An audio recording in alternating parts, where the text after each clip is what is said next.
আসসালামু আলাইকুম রহমতুল্লাহি বরকাতুহু আলহামদুলিল্লাহ ওয়াদুসসালাম আলা মাল্লা নবী বাদা সুবহানাল্লাহি শাইতানির রাজিম বিসমিল্লাহির রহমানির রহিম বাল্লিগু আন্নি ওয়ালাউ আয়া আমার পক্ষে একটা হাদিস আমি তার উপস্থাপক আজকের বক্তব্য বিষয় হলো সূরা ফাতিহার আয়াত শব্দ ও অক্ষরের সংখ্যা।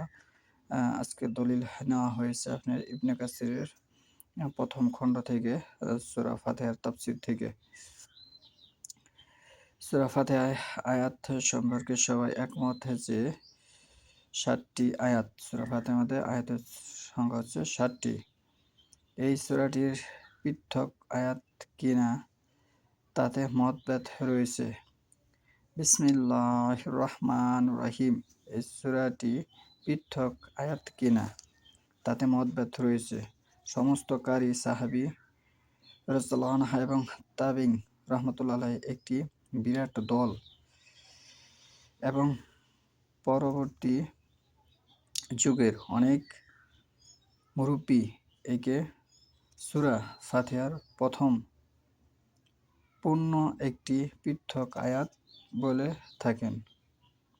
এই সূরাটির শব্দ হলো ২৫টি। শব্দ কয়টি? ২৫টি। এবং অক্ষর হলো ১১৩টি। অক্ষর হলো ১১৩টি। এটা কিভাবে তেলাওয়াত করতেন সাহাবীরা সে সম্পর্কে আমরা এখন জানব।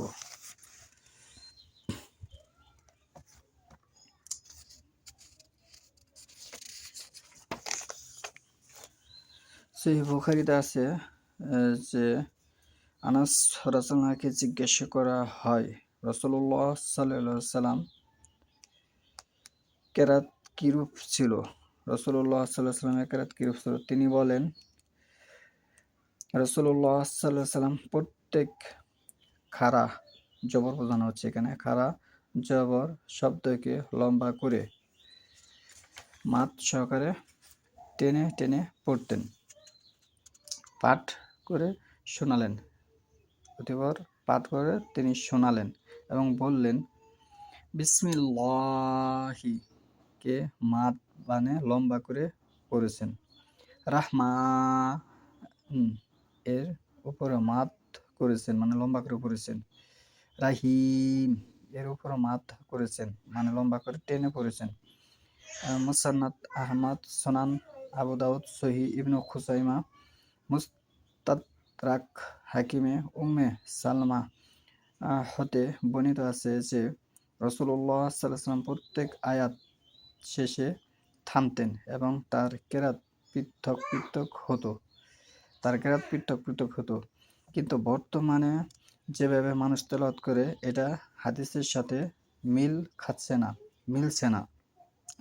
এখান থেকে প্রত্যেকেরই সাবধান হওয়া উচিত এবং কোনো না জানা ব্যক্তিকে ইমামতি দেওয়া যাবে কিনা সে বিষয়ে আমাদের জ্ঞান থাকা উচিত। এবং রাস্তাঘাটে যারা কোরআন তেলাওয়াত করে এবং আমরা সাধারণ মানুষ অনেকে আছি, কোরআন সম্পর্কে আমরা জানি না কোন আয়াতে শুনলে আমাদের সেজদা দিতে হয় সে সম্পর্কে এখানে দুটি কথা আমি বলে যাই।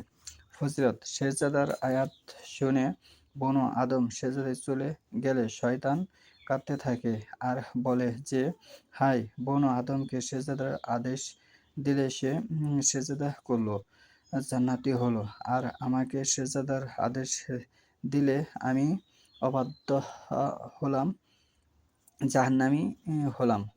এই হাদিসটি পাবেন আপনি মুসলিম মিশকাত ৮৯৫।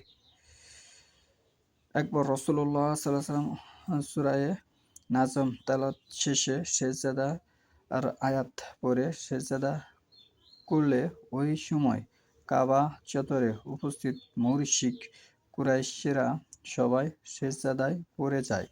কিন্তু একজন বৃদ্ধ কুরাইশ নেতা একমুষ্ট মাটি কপালে ঠেকিয়ে বলে যে, আমার জন্য এটুকুই যথেষ্ট। রাবী আবদুল্লাহ বিন মাসউদ রাদিয়াল্লাহু বলেন, আমি তাকে পরে কাফের অবস্থায় নিহত হতে দেখেছি। এই হাদিসটি পাবেন আপনি সহিহ বুখারীতে এসেছে যে বুখারী মিশকাত ১০২৩। আয়াত শুনে সেজদা করতে অনেক মুশরিকরাও সেজদা দিয়েছে। আয়াত শুনে আল্লাহ রাসূল সাল্লাল্লাহু আলাইহি ওয়াসাল্লাম আয়াত শুনে অনেক মুশরিকরাও সেজদা দিয়েছে। অথচ আমরা বুঝি না। শব্দের অর্থ না বুঝার কারণে আমরা সেজদা করতে পারতাছি না। এই খাতিরে রাস্তাঘাটে কোরআন তেলাওয়াত করা এবং যে শুনবে তার জন্য কতটুকু যুক্তি এবং যে বাজাচ্ছে তেলাওয়াত করাচ্ছে তার জন্য কতটুকু যুক্তি, এই বিষয়ে সকলের সতর্ক থাকা উচিত। এতে ইঙ্গিত পাওয়া যায় যে বাকি যারা ওই দিন সেজদা করেছিল পরবর্তীতে তারা সবাই ইসলাম কবুলের সৌভাগ্য লাভ করেন। এবং কোন কোন সূরা শুনলে সেজদা করতে হয় এখানে আমি উল্লেখ করে দিই। পবিত্র কোরআনে সেজদার আয়াতসমূহ 15টি। এই হাদিসটি পাবেন আপনি দারাকুতনি 1507, সূরা আরাফের 206 নম্বর আয়াত শুনে সেজদা করতে হয়। সূরা রাদের 15 নম্বর আয়াত শুনে সেজদা করতে হয়। সূরা নাহলের 50 নম্বর আয়াত শুনে সেজদা করতে হয়। ইসরার 109 নম্বর আয়াত শুনে সেজদা করতে হয়। মারিয়ামের 58 নম্বর আয়াত শুনে সেজদা করতে হয়। সূরা হজের 18-77 নম্বর আয়াত শুনে সেজদা করতে হয়। ফুরকানের 60 নম্বর আয়াত শুনে সেজদা করতে হয়। নামলের 26 নম্বর আয়াত শুনে সেজদা করতে হয়। সূরা সেজদার 15 নম্বর শুনে সেজদা করতে হয়। সূরা সোয়াদ 24 নম্বর শুনে সেজদা করতে হয়। হামিম সেজদা 38 নম্বর আয়াত শুনে সেজদা করতে হয়। সূরা নাস 62 নম্বর আয়াত শুনে সেজদা করতে হয়। শিকাক 21 নম্বর আয়াত শুনে সেজদা করতে হয়। সূরা আলাক এটার 19 নম্বর আয়াত শুনে সেজদা করতে হয় বাধ্যতামূলক। এখানে আমি বুঝিয়ে দিচ্ছি যে সেজদা না করলে সে পরবর্তী টাইমে দেখা গেল আব্দুল্লাহ ইবনে মাসউদ রাদিয়াল্লাহু বলেছেন যে পরে কাফের অবস্থায় তাকে নিহত হতে দেখেছি, মৃত্যুবরণ করতে দেখেছি তাকে। যদি কোরআনের আয়াত আপনার জানা না থাকে তাহলে আপনি কিভাবে সেজদা করবেন? কারণ আরবদের তো মাতৃভাষায় আরবি ভাষা, এখানে তারা বুঝতো যে এই আরবি ভাষায় এটা বললে আমার এটা করতে হয়। কিন্তু ভারত উপমহাদেশ অনারব যারা তারা তো বোঝে না। এখানে তাদের এই সমস্যা হবে। হাদিস মোতাবেক আমল করতে পারবে না তারা।